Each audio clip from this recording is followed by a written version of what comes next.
ಧನುರ್ಮಾಸದಲ್ಲಿ ನಾವು ದೇವಸ್ಥಾನಕ್ಕೆ ಹೋಗಿ ಪೂಜೆಯನ್ನೇ ಮಾಡಬೇಕಾ, ಮನೆಯಲ್ಲಿ ಮಾಡೋ ಒಂದು ಪೂಜೆ ಫಲಗಳನ್ನು ನೀಡೋದಿಲ್ವಾ ಅಂತ ಕೆಲವರ ಪ್ರಶ್ನೆ.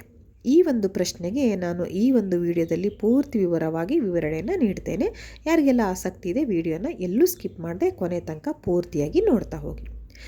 ಧನುರ್ಮಾಸ ಅಂತ ಹೇಳಿದ್ರೆ ವರ್ಷದ ಕೊನೆಯಲ್ಲಿ ಶುರುವಾಗಿ ಹಾಗೆ ಬರುವ ಮುಂದಿನ ವರ್ಷ ಏನಿರುತ್ತೆ, ಮುಂದಿನ ಇಸವಿ ಅದರ ಸಂಕ್ರಮಣ ತನಕ ಒಂದು ಆಚರಿಸುವಂಥ ಒಂದು ಮಾಸ ಆಗಿರುತ್ತೆ. ಇದು ವಿಶೇಷವಾದ ಮಾಸ. ಹಾಗೆ ಈ ಮಾಸಕ್ಕೆ ಹೆಚ್ಚು ಪ್ರಾಮುಖ್ಯತೆ ಯಾಕೆ ಅಂತ ಹೇಳಿದ್ರೆ, ಈ ಒಂದು ಮಾಸದಲ್ಲಿ ತುಂಬಾ ಚಳಿ ಇರುತ್ತೆ, ಒಂದು ಶೀತದ ವಾತಾವರಣ ಇರುತ್ತೆ, ಬಹಳ ಅಂದರೆ ಬಹಳ ಚಳಿ ಇರುತ್ತೆ. ಅದನ್ನು ತಡೆದು ಅದನ್ನೆಲ್ಲ ಮೀರಿಸಿ ನಾವು ಬೆಳಗ್ಗೆ ಬೇಗ ಎದ್ದು ಪೂಜೆಯನ್ನು ಸಲ್ಲಿಸೋದ್ರಿಂದ ನಮಗೆ ಒಂದು ಶುಭ ಫಲಗಳು ದೊರೆಯುತ್ತೆ ಅಂತ ಹೇಳ್ತಾರೆ.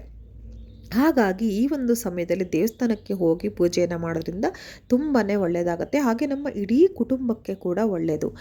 ಆದರೆ ಅದೇ ನಾ ಹೇಳ್ದಂಗೆ ಕೆಲವ್ರ ಪ್ರಶ್ನೆ, ದೇವಸ್ಥಾನಕ್ಕೆ ಹೋಗಲೇಬೇಕಾ ಅಂತ.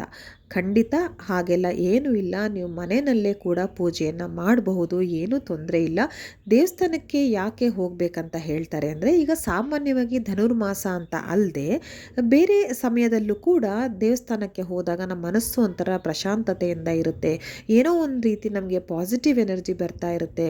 ಹಾಗೆ ದೇವಸ್ಥಾನದಲ್ಲಿ ಕೂತು ಒಂದು ಸ್ವಲ್ಪ ಹೊತ್ತು ನಾವು ಕಾಲ ಕಳೆದ್ರೆ ಏನೋ ಒಂಥರ ಮನಸ್ಸಿಗೆ ನೆಮ್ಮದಿ ಇರುತ್ತೆ, ಶಾಂತಿ ಸಿಕ್ಕತ್ತೆ.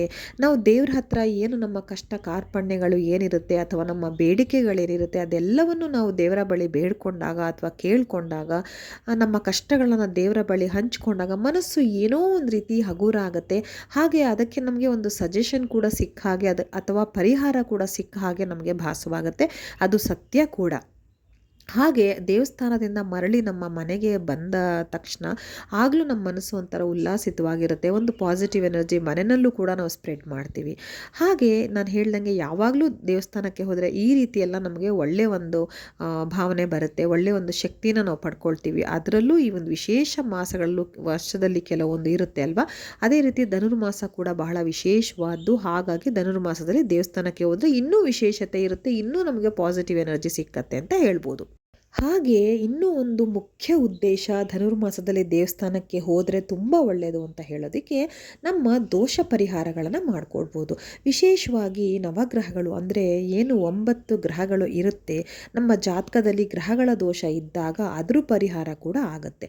ಅದರಲ್ಲೂ ವಿಶೇಷವಾಗಿ ನಮ್ಮ ಗ್ರಹದಲ್ಲಿ ಶನಿ ದೋಷ ಏನಾದರೂ ನಡೀತಾ ಇದ್ದರೆ, ಶನಿ ಕಾಟ ಇದ್ದರೆ, ಅಥವಾ ನಮಗೇನಾದರೂ ನಮ್ಮ ಜಾತಕದ ಪ್ರಕಾರ 7.5 ಏನಾದರೂ ನಮಗೆ ನಡೀತಾ ಇದೆ ಅಂತ ಹೇಳಿದ್ರೆ, ಆ ಸಮಯದಲ್ಲಿ ನೀವು ಅಲ್ಲಿ ಹೋಗಿ ಎಳ್ಳು ಬತ್ತಿ ದೀಪವನ್ನು ಹಚ್ಚಿ ಬರೋದ್ರಿಂದ ಈ ಒಂದು ಸಮಸ್ಯೆಗೆ ಪರಿಹಾರ ಸಿಕ್ಕತ್ತೆ. ಎಳ್ಳು ಬತ್ತಿ ದೀಪವನ್ನು ಮನೆಯಲ್ಲಿ ಹಚ್ಚೋಕ್ಕಾಗೋದಿಲ್ವಾ ಅಂತ ಕೆಲವ್ರ ಪ್ರಶ್ನೆ. ಆದರೆ ಖಂಡಿತ ಇಲ್ಲ, ಮನೆಯಲ್ಲಿ ಯಾವುದೇ ಕಾರಣಕ್ಕೂ ಎಳ್ಳು ಬತ್ತಿಯ ದೀಪವನ್ನು ಹಚ್ಚಬಾರ್ದು.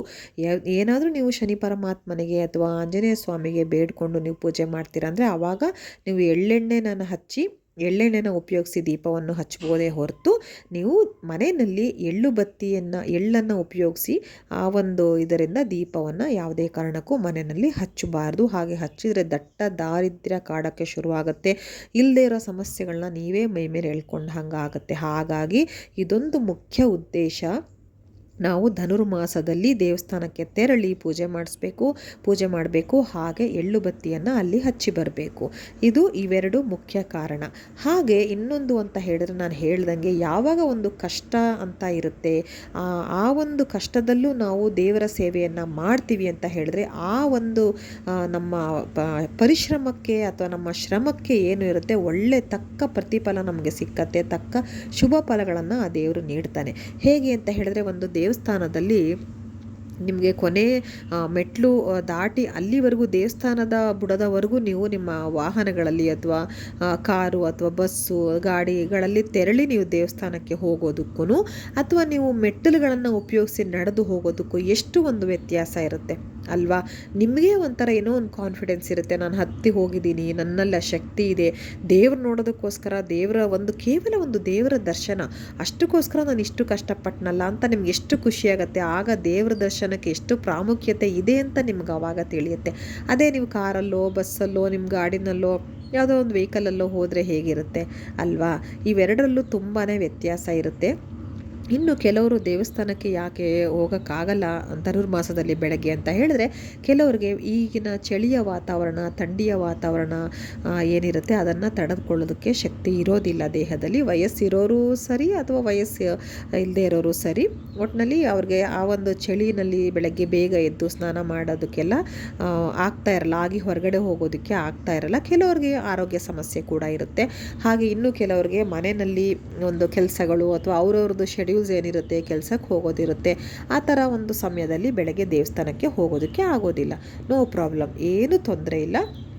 ನೀವು ಆದಷ್ಟು ಬೇಗ ಬೆಳಗ್ಗೆ ಎದ್ದು ದೇವಸ್ಥಾನಕ್ಕೆ ಹೋಗೋಕ್ಕೆ ಆಗದೇ ಇರೋರಿಗೆ ನಾನು ಹೇಳ್ತಾ ಇದ್ದೀನಿ, ಆದಷ್ಟು ಬೇಗ ಬೆಳಗ್ಗೆ ಎದ್ದು ನೀವು ಮನೆಯನ್ನೆಲ್ಲ ಸ್ವಚ್ಛಗೊಳಿಸಿ, ಆ ನಂತರ ಹೊಸಲನ್ನು ತೊಳೆದು ಬಾಗಿಲಿಗೆ ನೀರು ಹಾಕಿ, ರಂಗೋಲಿಯನ್ನು ಹಾಕಿ, ತುಳಸಿ ಮುಂದೆ ರಂಗೋಲಿಯನ್ನು ಹಾಕಿ, ಅರ್ಶಿನ ಕುಂಕುಮ ಹೂವನ್ನು ಎಲ್ಲ ಏರಿಸಿ, ಆ ನಂತರ ನೀವು ನಿಮ್ಮ ಕರ್ಮಾದಿಗಳನ್ನೆಲ್ಲ ಮುಗಿಸಿ, ಆ ನಂತರ ಹೊಸಲು ಪೂಜೆ, ತುಳಸಿ ಪೂಜೆ ಎಲ್ಲ ಮಾಡಿ, ಆನಂತರ ನೀವು ದೇವರ ಪೂಜೆಯನ್ನು ಮಾಡ್ಬೋದು.